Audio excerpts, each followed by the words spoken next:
अस्सलामुअलैकुम वरहमतुल्लाहि वबरकातुहू। आज मैं आपको ऐसी ट्रिप एक बताने जा रहा हूँ जिसे कलांशम के ऊपर ज़्यादा फूल आए।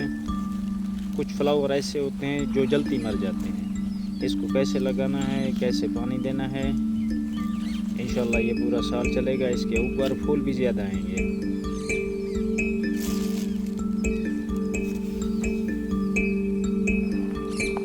मैं आपको आज ऐसी ट्रिक बताने लगा हूँ। मेरी वीडियो लास्ट तक देखना और अच्छा लगे तो लाइक सब्सक्राइब करना।